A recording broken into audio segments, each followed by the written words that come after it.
잠언 16장 16절에서 33절, 16절에서 17절 말씀은 지혜의 가치, 그것은 금, 은보다 낫다는 것이죠. 16절 말씀, 지혜를 얻는 것이 금을 얻는 것보다 얼마나 나은고 명철을 얻는 것이 은을 얻는 것보다 더욱 나으니라. 지혜 없는 부유함은 탐욕과 저속한 것이죠. 세속적인 유익 이상이죠. 바로 영혼을 보존해 줍니다. 지혜는 악을 떠나게 하죠. 지혜는 삶을 변화시킵니다. 17절 말씀, 악을 떠나는 것은 정직한 사람의 대로이니 자기의 길을 지키는 자는 자기의 영혼을 보존하느니라.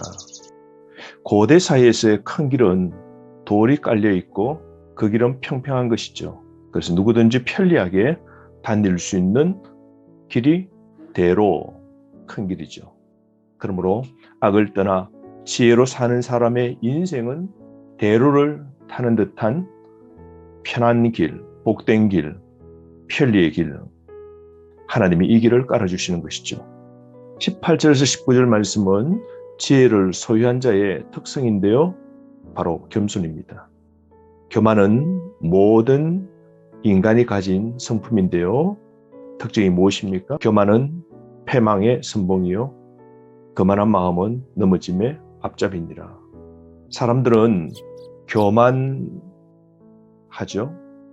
대부분의 사람들이 이 교만의 삶에서 벗어나지 못합니다. 교만이라는 사전적 의미는 높음이라는 뜻이죠. 높이 오를수록 위험한 게 바로 인간입니다. 왜냐하면 마음속에 교만이 삭트기 때문이죠. 그러므로 하나님을 인식하고 진정 하나님을 인정하는 사람은 교만을 버리고 겸손한 자와 교제를 해야 하는 겁니다. 그러므로 자기의 부족함을 알고 한계를 깨닫는 게 지혜입니다. 어떻게 살아야 될까요? 19절 말씀, 겸손한 자와 함께하여 마음을 낮추는 것이 교만한 자와 함께하여 탈취물을 나누는 것보다 나으니라. 겸손의 가치는 무엇입니까? 교만한 자의 승리는 결코 지속될 수 없는 것이죠. 20절 말씀, 삼가 말씀에 주의하는 자는 좋은 것을 얻으나 여호와를 의지하는 자는 복이 있느니라. 말씀을 잘 알아듣는 게 좋은 것이죠. 결국 좋은 것을 얻게 됩니다. 하나님과 말씀에 대한 지혜로운 자의 태도는 바로 말씀을 주의하여 주의 말씀을 듣고 그 말씀대로 살아서 좋은 복을 얻는 태도이죠. 여러분, 하나님을 경외하면 말씀 따라 살게 됩니다. 그러므로 결국 좋은 것을 얻게 되죠. 21절에서 24절 말씀, 지혜는 명철과 생명샘과 선한 말로 복을 받게 됩니다. 자신뿐만 아니라 그 복은 이웃까지 풍성하게 나누어주고 살리는 복입니다. 지혜는 활력과 생기를 주게 되고 몸과 마음을 건강하게 만들어주죠. 그러므로 사람을 살리는 게 바로 지혜입니다. 21절, 마음이 지혜로운 자는 명철하다 일컬음을 받고 입이 선한 자는 남의 학식을 더하게 하느니라. 22절, 명철한 자에게는 그 명철이 생명샘이 되거니와 미련한 자에게는 그 미련한 것이 징계가 되느니라. 23절부터 24절은 지혜로운 자의 말인데요, 23절, 지혜로운 자의 마음은 그의 입술을 슬기롭게 하고 또 그의 입술에 지식을 더하느니라. 24절 말씀, 선한 말은 꿀송이 같아서 마음에 달고 뼈에 양약이 되느니라. 선한 말은 치유의 능력이 있습니다. 꿀송이 같고 양약입니다. 사람을 살리는 언어를 우리는 사용해야 됩니다. 위로받고 힘을 얻도록 긍정하고 칭찬하고 격려하는 말을 우리는 해야 되죠. 말할 때 정제된 말을 하고 착한 말, 선한 말을 우리는 부지런히 해야 됩니다. 그래서 모든 사람에게 유익을 줄 수 있는 말을 오늘 하루도 많이 해야 되지 않겠습니까? 말은 사람을 죽이는 게 아니라 선한 말로 사람을 살릴 수 있는 힘이 있는 겁니다. 25절 말씀은 지혜를 버리면 사망인데요. 즉 하나님을 떠나면 길을 잃고 옳은 길을 찾을 수 없게 됩니다. 25절 어떤 길은 사람이 보기에 바르나 필경은 사망의 길이니라. 예상치 못한 재앙을 당하게 된다는 것이죠. 그러므로 지혜를 버리지 않는 생명을 선택하는 삶이 되도록 노력해야 됩니다. 26절에서 30절 말씀은 지혜를 버린 자의 모습인데요. 26절 고되게 일하는 자는 식욕으로 말미암아 예스나니 이는 그의 입이 자기를 독촉함이니라. 욕망 따라 행하게 되죠. 27절은 의도적으로 악한 일을 계획하게 되는데요.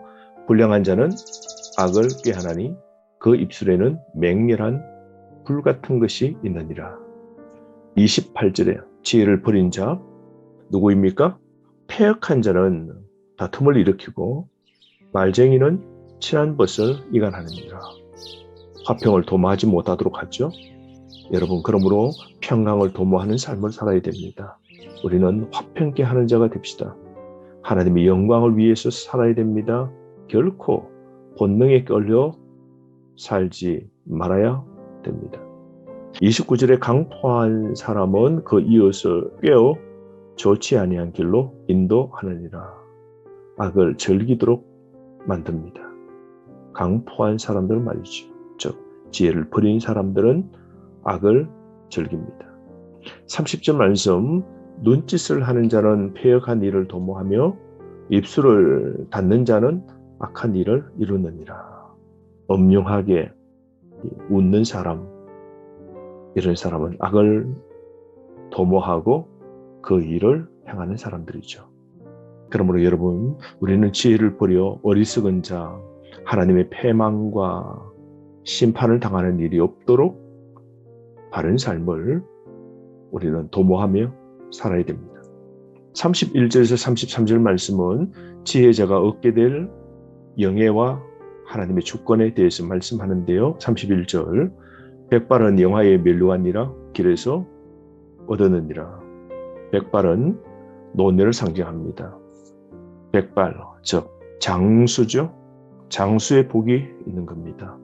생명을 보존하는 길, 그것은 바로 공의로운 길, 지혜자의 길을 걸을 때 우리는 이 하나님의 영생의 복을 누리게 됩니다. 그러므로 우리가 그냥 늙고 고집불통의 노년이 우리 훗날 결코 되지 말아야 됩니다. 32절 말씀 노하기를 더디하는 자는 용사보다 낫고 자기의 마음을 다스리는 자는 성을 빼앗는 자보다 나으니라. 무슨 뜻입니까? 자신을 절제할 수 있는 능력을 가져야 됩니다. 제어되지 않는 본성은 바로 파멸이죠. 그러므로 자신을 다스리는 자가 최고의 승리자가 됩니다. 강한 자가 되는 것입니다. 마음을 잘 다스립시다. 하나님의 도움을 구합시다. 그러므로 33절 말씀이 결론인데요. 제비는 사람이 뽑으나 모든 일을 작정하기는 여호와께 있느니라. 여러분, 결과의 전적인 수용과 순종이 있어야 됩니다. 하나님이 우리 삶의 모든 것을 간섭하시고 주권과 섭리에 따라 우리를 이끄시는데요. 인간의 모든 계획이 결실을 이루는 건 하나님의 주권에 속한 일입니다. 그러므로 하나님의 절대 주권을 인정하며 살아야 됩니다. 기억합시다. 세상의 모든 일 배후에는 하나님이 역사하십니다. 오늘도 지혜의 가치를 알고 금은보다 나은 지혜를 붙잡고 바르게 살되 겸손하게 삶을 살고 하나님의 지혜의 명철을 담아서 하나님이 주시는 그 복을 이 땅에서 다 누리고 우리의 인생의 길을 주께 다 맡기고 늘 하나님의 주권과 섭리를 믿으며 환난 가운데서도 소망을 품고 힘차게 살아가는 저와 여러분 되기를 바랍니다.